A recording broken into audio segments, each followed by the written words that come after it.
മടക്കല്ലടാ, code set മടക്കല്ല. ഇപ്പൊ വന്ന സാധനം ഒന്ന് കാണിച്ചു കൊടുക്ക്. ആവശ്യക്കാർ 1195 അല്ലേ കോഡ് സെറ്റ്? 1195 രൂപ. യെസ്, നല്ല അടിപൊളി. ബാക്കിലൊക്കെ നമുക്ക് ഷേപ്പ് ഇടുന്ന ബാക്കിലാണ് കെട്ടൊക്കെ ഉണ്ട് കേട്ടോ.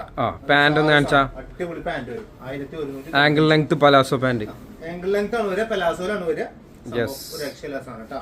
സെറ്റ്. അടിപൊളി പീസ. സൈസ് എക്സൽ ഉണ്ട്, ഡബിൾ എക്സൽ ഉണ്ട്, ട്രിപ്പിൾ അടുത്ത പ്രിന്റ് 4XL 5XL ഉള്ള ആൾക്കാർക്ക് ഇടാൻ പറ്റും. പക്ഷെ അവർക്ക് തടി കുറച്ച് ട്രിപ്പിൾ എക്സലിലേക്ക് എത്തണം നിങ്ങള്. എന്നാലും നമുക്ക് അത് നമുക്ക് പിന്നെ കൊടുക്കാം. തൽക്കാലം ട്രിപ്പിൾ എക്സൽ വരെ കൊടുക്കാം. അടുത്ത വേറെ കളർ അതിന്റെ ബ്ലൂ ഷെയ്ഡിലെ ബ്ലാക്ക് ഗ്രേയും അവിടെ മിക്സ് ചെയ്തിട്ട് വരുന്നത് കേട്ടോ. ഓക്കെ, ഇത് വരുന്നത് ബ്ലൂവും ഗ്രേയും മിക്സ് ചെയ്തിട്ട് വരുന്നത്. ഗ്രേ റോയൽ ഗ്രേ ആണ് വരുന്നത് കേട്ടോ. അപ്പൊ അങ്ങനെയുള്ള കളറാണ്. ഓക്കെ, ഒരു രക്ഷ ഉണ്ടാവില്ല. ബോട്ടത് വരുന്നത് 1195. മടി വേണ്ട, പിന്നൊക്കെ വെക്കണ്ട, അപ്പൊക്കെ എടുത്തോണ്ടി. ഓക്കെ, 1195 റയോൺ മെറ്റീരിയൽ ഇട്ടാ. എല്ലാരും റയോൺ ആണ് ചോദിക്കുന്നത്. നമ്മളാ മറ്റേ മെറ്റീരിയലിന്റെ ശേഷം റയോൺ കുറെ എൻക്വയറി ഉണ്ടായിരുന്നു. സാധനം സെറ്റ്, ഒരു രക്ഷ നേരെ പോരി. ഓടി കടയിൽ പോയി സ്ക്രീനിലെ നമ്പറൊക്കെ ഉണ്ട്. ഓക്കെ.